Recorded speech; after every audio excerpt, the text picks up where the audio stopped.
Welcome to the Rim Break Rodeo. We hope this video helps. You start by making sure you're on an admin account so removals stick. This prevents permission errors. Once done, open Settings and go straight to Accounts, then email and Accounts to locate the Microsoft Store entry. Make a quick backup of app data tied to that account because removing it can unlink app licenses and settings. This step saves time later. It's small but crucial. Now that you've confirmed admin rights and backed up data, move to removing the account from the store. Open Microsoft Store and click your profile icon. You'll see the signed-in Microsoft account.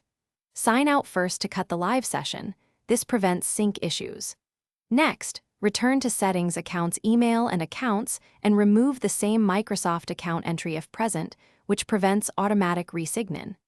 Make sure to inspect Mail and Calendar apps because they sometimes keep separate account entries. Remove those too. This two-step sign-out, then delete Approach, and after removal, restart Windows so the changes fully apply and cached credentials clear.